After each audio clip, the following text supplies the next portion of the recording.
My name's Kirra Molnar. I live in Noosa, but I didn't originally, so my family moved up here when I was about 2.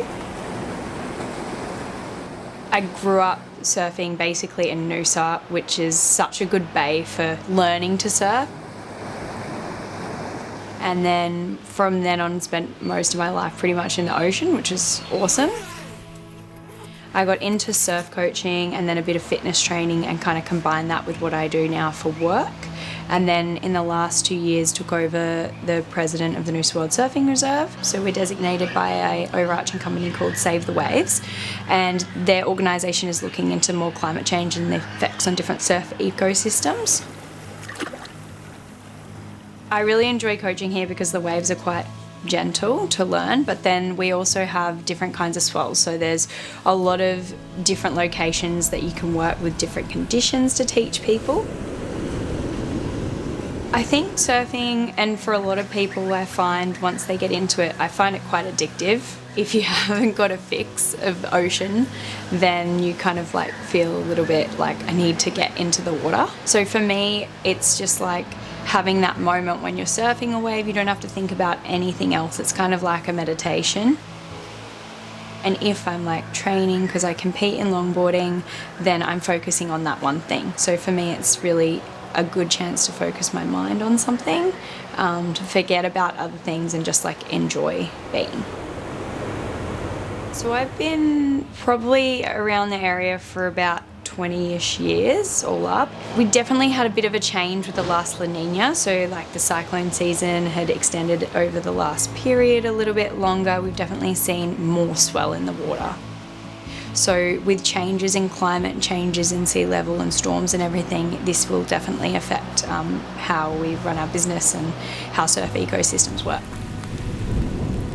There was a lot of flooding that we had recently last year, so there was a fair bit of impact in terms of water quality that we had flowing through the outsource of the rivers. They deemed the water quality like unswimmable, so that kind of affected that coaching. It probably took a week to clear or so. So then like I can't necessarily work in the water then. We do see a lot of rubbish on our beaches as well, so preserving by means of preventing plastic pollution and microplastics is something that we can easily do. So if you're walking out the beach and you see something, pick it up, no matter how small, because the microplastics are pretty bad. In general, reduce, reuse and recycle.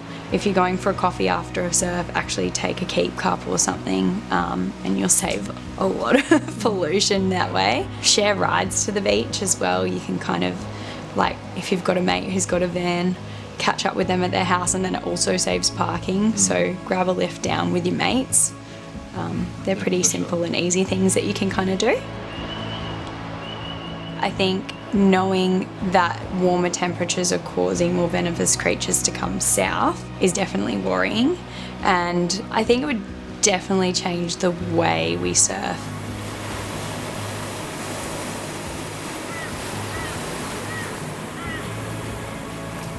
Also, it makes you appreciate what you actually already have now, and what we can enjoy without that. I think it would change a lot of the tourism industry here, and yeah, definitely have a big impact.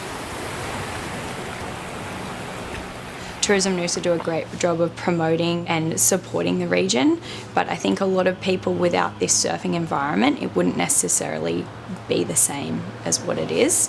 A lot of us in Noosa actually rely on having good surf generally and having a good surf ecosystem that works.